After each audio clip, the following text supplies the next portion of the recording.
जो जेल में बंद है, समझ गए होंगे। तो सबकी निंदा ही करता रहता, वो निंदा के अलावा कुछ सोचा ही नहीं बंदे ने। सरकार ने एक बार नकली नोट पकड़े थे 500 के, वो डुप्लीकेट नोट थे। सरकार ने उनकी जनता को समझाने के लिए दोनों दिखाए थे, टीवी पर भी, समाचार पत्रों में भी छाप छाप करके बताए थे कि ओरिजिनल ऐसा होता है, डुप्लीकेट ऐसा होता है। तो क्या सरकार निंदा कर रही थी? नहीं, एक महापरोपकार करी थी। ना जाने वो ठग कितने लोगों को ठग ले जाते। तो ऐसे ये दास एक महापरोपकार कर रहा है कि सदग्रंथ रूपी ओरिजिनल नोट आपको दिखा रहा है साथ में, और इनका डुप्लीकेट लेख भी आपको दिखा रहा है कि ये गलत कह रहे हैं, हमारे वेद सत्य कह रहे। इतना सा दास का कर्तव्य है। इसने चाहे निंदा कहो, बुद्धिमान लोग इसको परोपकार कहेंगे। पुण्यात्मा विश्वास रखना, ये दास कोई डूम भाट नहीं है, कोई मांगने खाने वाला नहीं है, कोई हमारा पैतृक व्यवसाय नहीं था। ये सत्संग करने का, हम तो किसान परिवार में जन्म था। जेई की दास की नौकरी थी, 2 रोटी भगवान ने बढ़िया दे रखी थी। परमात्मा ने दया करी है, ये ज्ञान दे दिया, आदेश दे दिया गुरु जी ने, बेटा ज्ञान सुना, जगा दे तेरे भाई बहनों ने, तेरे पास फूल खजाना दे दिया भगवान ने। इस विषय पर बहुत सारे लोग उंगलियां उठाते हैं।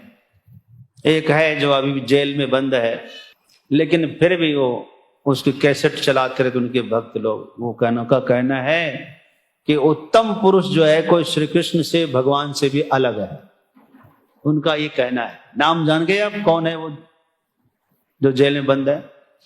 समझ गए होंगे।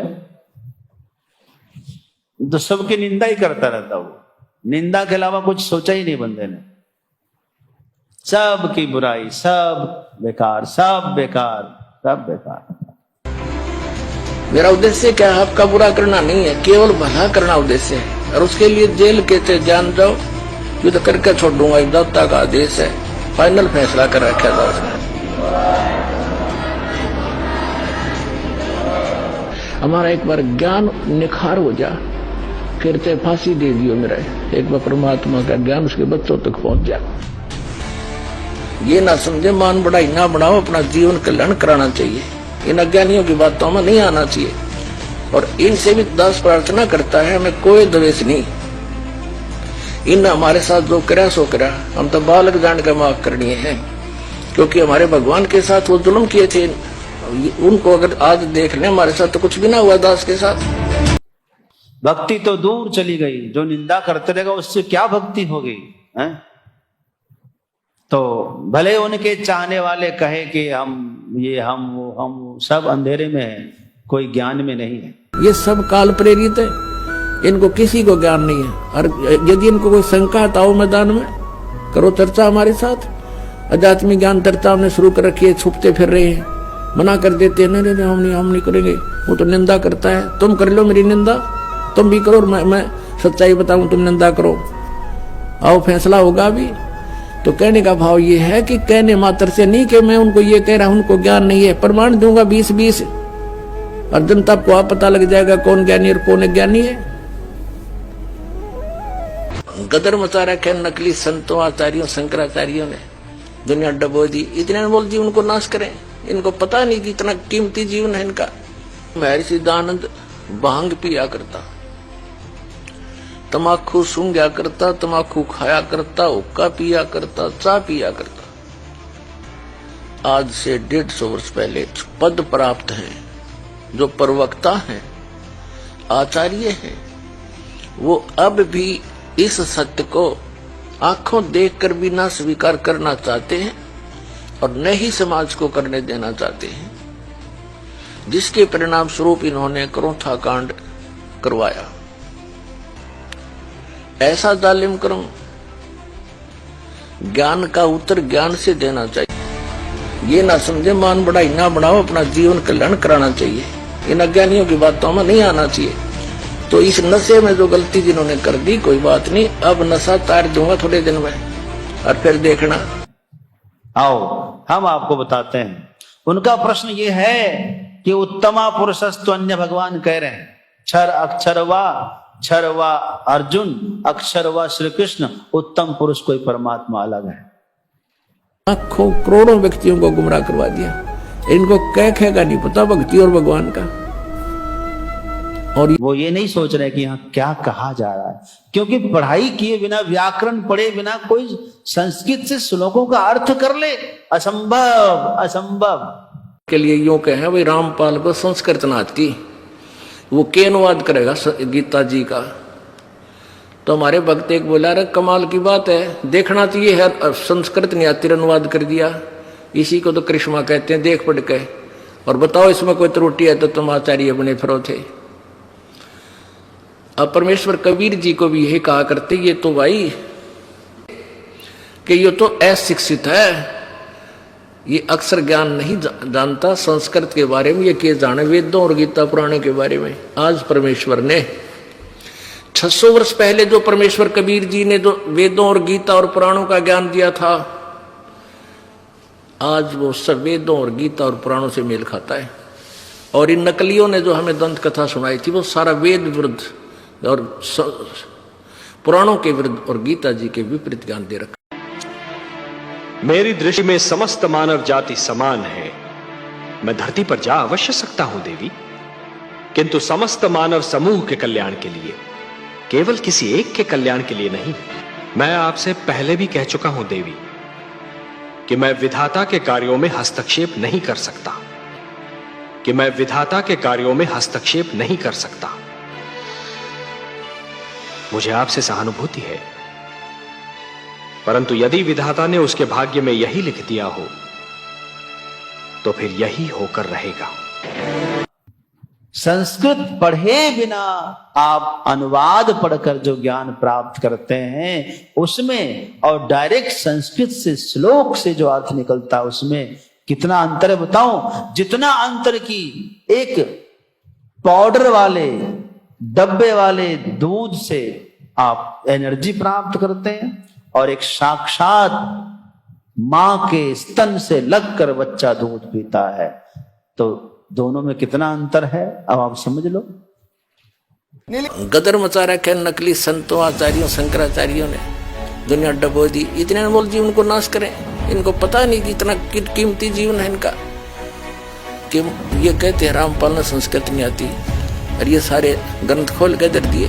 तो यही दिमाग से काम ले लो, हु इज रामपाल, ये दास उस परमात्मा का।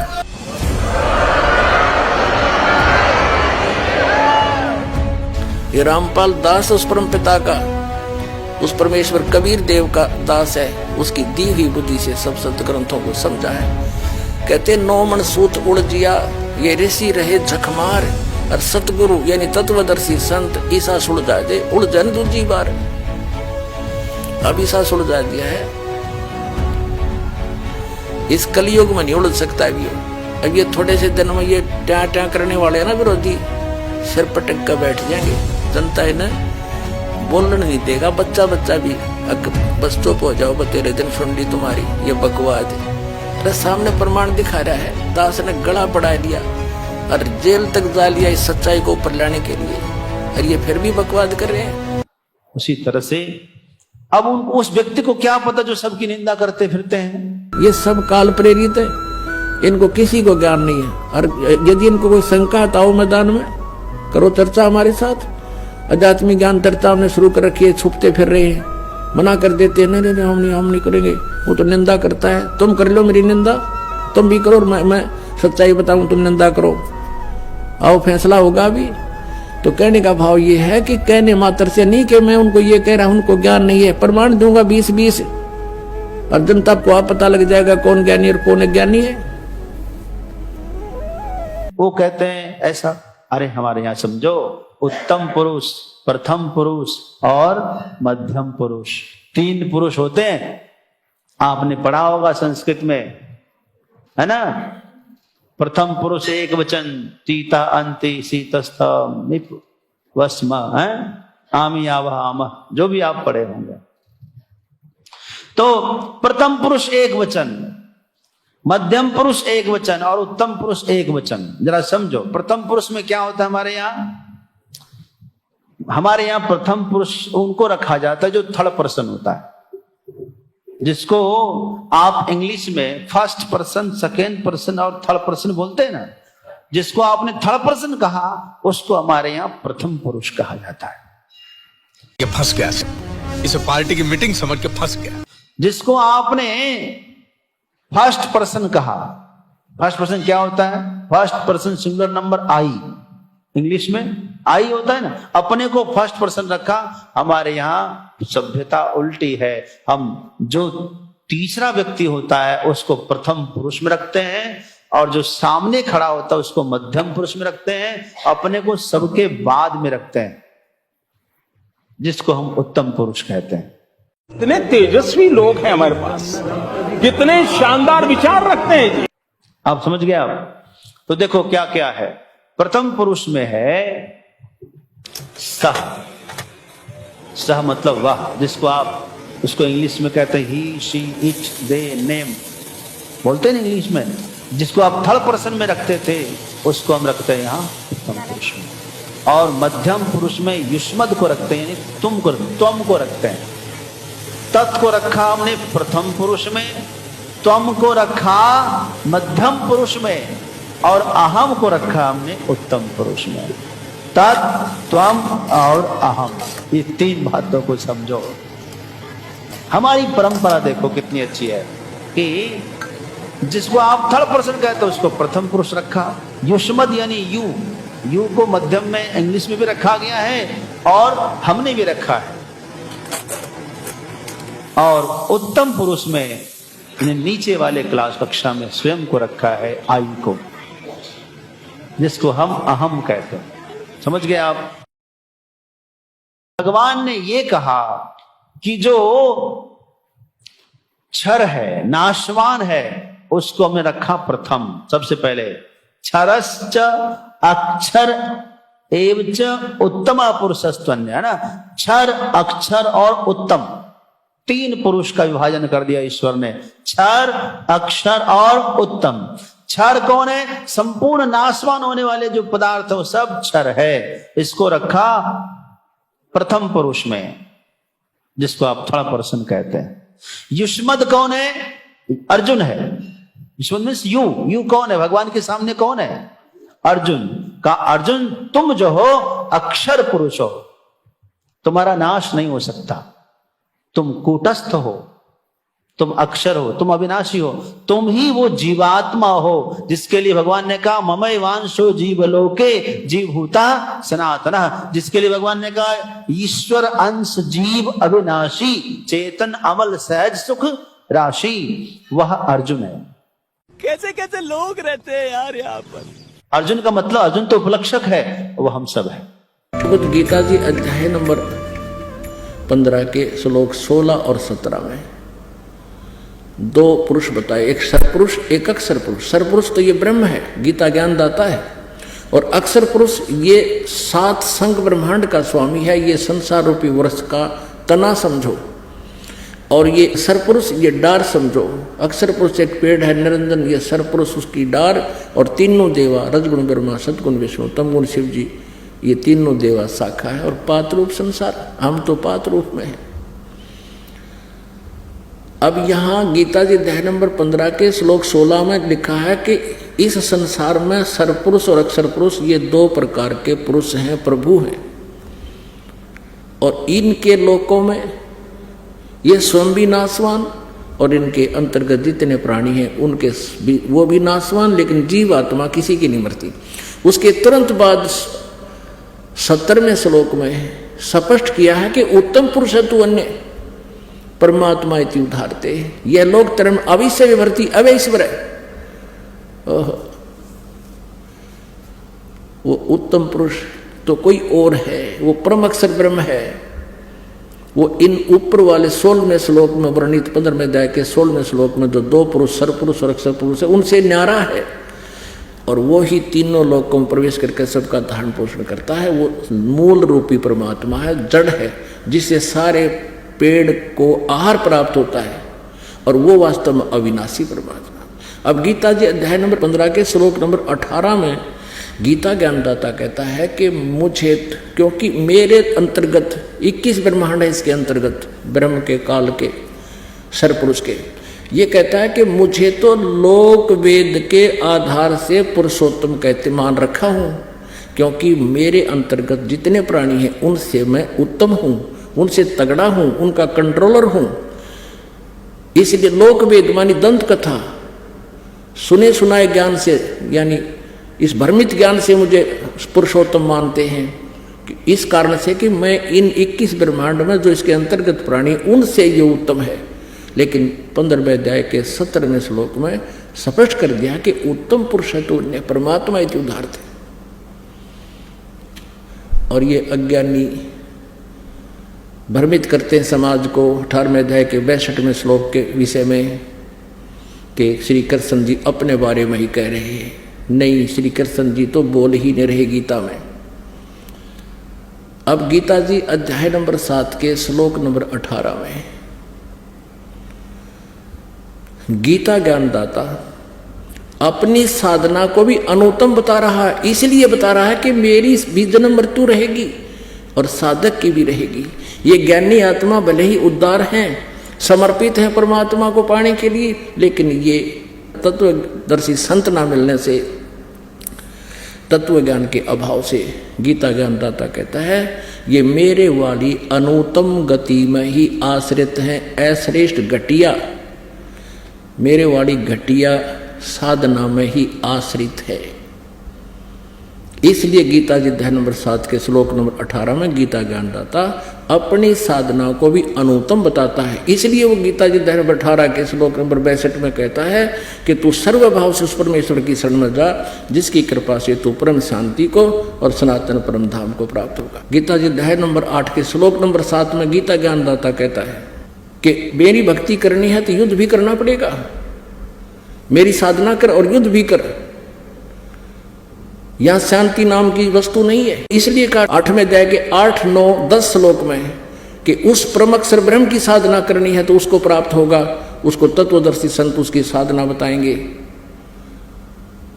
और उसके बाद फिर तेरी कभी जन्म मृत्यु नहीं होगी। इसलिए 18वें अध्याय के 62वें श्लोक में कहा कि सर्वभाव से तू उस परमेश्वर की शरण में जा, परम अक्षर ब्रह्म की शरण में जा जिसकी कृपा से तू परम शांति को, वहां जाने के बाद फिर जन्म मृत्यु नहीं होगी, वहां कोई कष्ट नहीं। शंखों लहर मेहर की उपजे कहर नहीं जा कोई, दास गरीब अचल अविनाशी सुख का सागर सोई। उस सतलोक में सनातन परम धाम को प्राप्त हो जाएगा, फिर तुझे कोई कष्ट नहीं होगा। बोलो सतगुरुदेव जय हो। जीवात्मा पहले रखा क्या, शरीर संसार क्षर में आया, जीवात्मा जो कूटस्थ है वो अक्षर में आया, और उत्तम पुरुष भगवान ने अपने के लिए रखा। जब भी कोई बोलता है अपने के लिए तो अहम पद का प्रयोग करता है, और संस्कृत व्याकरण में अहम पद का प्रयोग अपने लिए होता है, वह उत्तम पुरुष में आता है। इसलिए भगवान ने कहा उत्तमः पुरुषस्त्वन्यः, उत्तमः पुरुषस्त्वन्यः परमात्मा इति उदाहरितः। उत्तम पुरुष मैं हूं और मेरा ही नाम परमात्मा है। अभी अगले श्लोक से एकदम क्लियर कर देंगे, एक थोड़ा भी संशय का लेस नहीं रहेगा। यो लोकत्रयम आविश्य, मैं ही तीनों लोकों में प्रवेश करके विभारती अव्यय ईश्वरः, सबका भरण पोषण मैं करता हूं, मैं ही अव्यय हूं। अव्यय इसलिए कहा कि सबको बांटने के बाद भी खत्म नहीं होता है, सबको खिलाने के बाद भी कभी खत्म नहीं होता है, वो अव्यय परमात्मा है। न यन्न व्येति तदव्ययम, जो कभी घटता नहीं है। खर्च न खूटे कोई चोर न लूटे, दिन दिन बढ़त सभाई, वो है। भगवान कहते हैं कभी घटता नहीं है। ईश्वर, ईश्वर क्यों कहा कि सबका शासन करने वाला वही है। थोड़ा सा अधिकार किसी को क्या मिल जाए वो उल्टा सीधा करना शुरू करता है, लेकिन उन सब का शासक हमारा ईश्वर है। ईशावास्यमिदं सर्वम यत्किंच जगत्याम जगत तेन त्यक्तेन भुंजिथा मा गृध कसस्विद्धनम।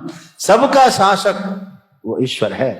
ईशावास्यम, ईश्वर ही जो है आवास्यम, ईश्वर का शासन सबके ऊपर रहता है, इसलिए सबको डर लगता है।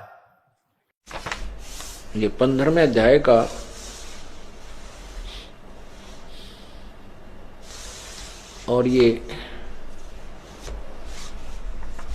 16वां श्लोक है। दिवौ इमौ पुरुष लोके क्षर च अक्षर एवं च क्षर सर्वाणी भूतानि कटुस्थ अक्षर उच्यते।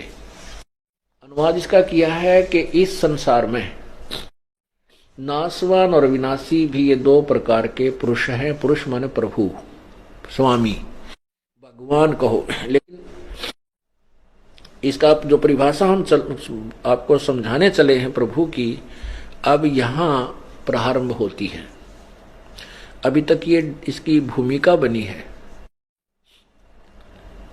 अब देखना, इस संसार में नाशवान और विनाशी भी ये दो प्रकार के पुरुष यानी प्रभु हैं।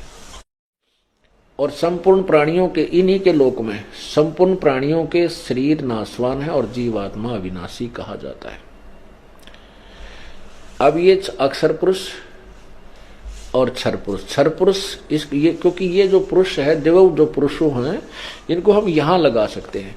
ये क्षर पुरुष और अक्षर पुरुष, क्षर पुरुष माने ये ब्रह्म और अक्षर पुरुष माने ये परब्रह्म, भी दो प्रकार के परमात्मा हैं, प्रभु हैं। और इनके लोकों में सभी प्राणियों तो शरीर के नाशवान हैं और जीवात्मा अविनाशी कहा जाता। जैसे अभी आपने परब्रह्म की भी आयु की सीमा देखी और ब्रह्म की भी। जब परब्रह्म का एक दिन समाप्त होगा 1000 युग का, चतुर्युग नहीं, परब्रह्म का, अक्षर पुरुष का जब एक दिन समाप्त होगा जो 1000 युग का होगा। एक युग आपको बताया कि 70,000 त्रिलोकीय शिव की मृत्यु के बाद एक काल मरेगा जो एक ब्रह्मलोक में रहता है। वहां 3 रूप में रहता है, ब्रह्मा, विष्णु और शिव रूप। ऐसे ही उसी अवधि से वहां वो अपना ब्रह्मा वाला शरीर छोड़ता है, ऐसे फिर विष्णु वाला छोड़ता है, लास्ट में वो शिव वाला शरीर छोड़ता है। तब एक ब्रह्मांड का विनाश होता है और परब्रह्म का यानी अक्षर पुरुष का एक युग होता है। ऐसे 1000 युग का जब परब्रह्म का दिन समाप्त होता है तो 21 ब्रह्मांड का विनाश होता है। इस परब्रह्म, इन ब्रह्म के काल के 21 ब्रह्मांड का विनाश हो जाता है। और ये सभी प्राणी परब्रह्म के लोक में अलग अलग स्थान पर रख दिए जाते हैं, उनके कर्म अनुसार अलग अलग वहां रखे जाते हैं। और जब उसका फिर रात्रि समाप्त हो जाती है, पुनः दिन प्रारंभ होता है, फिर दुर्गा और काल ऐसे ही उत्पन्न होते हैं। फिर उनके कर्म अनुसार वो सभी जीव नीचे भेज दिए जाते हैं और वो कर्म अनुसार उनकी फिर उत्पत्ति वहीं काल और दुर्गा और उससे होती रहती है। ऐसे ये फिर शुरू हो जाता है।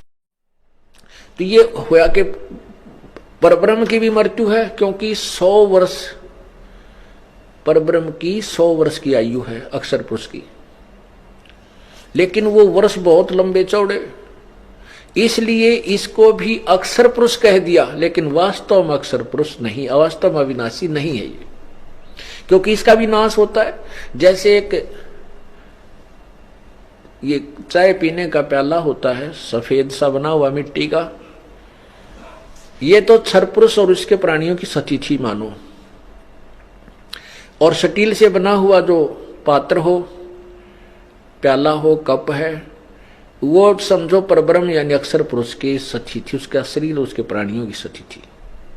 लेकिन स्टील को भी जंग लगेगा, अंत में इसका विनाश होगा। लेकिन उस मिट्टी, उस चीनी सफेद प्याले की तुलना में वो अविनाशी यानी काफी स्थायी नजर आता है भी। लेकिन वास्तव में अविनाशी नहीं। वास्तव में विनाशी जो है सोना है, गोल्ड है, धातु, इसका विनाश नहीं होता, इसको कोई जंग नहीं लगता। तो इसी प्रकार पूर्ण परमात्मा जो है वो वास्तव में अविनाशी है। और ब्रह्म यानी क्षर पुरुष, परब्रह्म यानी अक्षर पुरुष, ये नाशवान है। ये अक्षर पुरुष कहलाता है, अक्षर का अर्थ होता है अविनाशी, लेकिन ये वास्तव में विनाशी नहीं। यही गीता जी सिद्ध कर रही है। अब फिर देखो गीता अध्याय नंबर 15 के श्लोक 16 और 17 को, ये देखिएगा।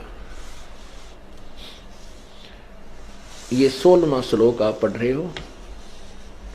दिवौ इमौ पुरुषौ लोके क्षर च अक्षर एवं च क्षर सर्वाणी भूतानि कटुष्ट अक्षर उच्यते। इस संसार में नाशवान और अविनाशी ये क्षर पुरुष और अक्षर पुरुष ये भी दो प्रकार के भगवान हैं।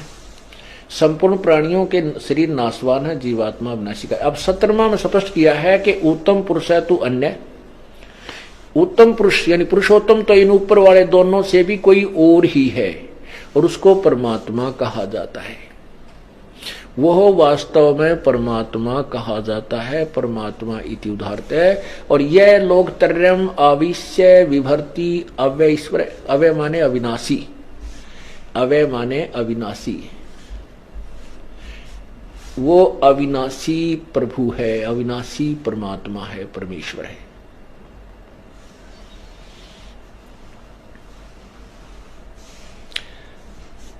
अब सिद्ध हो गया क्योंकि ऊपर दोनों से कोई और है, क्षर पुरुष और अक्षर पुरुष से कोई उत्तम पुरुष और है और वही परम अविनाशी और वही तीनों लोकों में प्रवेश करके सबका धारण पोषण करता है। अब देखना, अब ये समझ में आएगी आपको उल्टा लटका हुआ संसार रूपी वृक्ष का चित्र।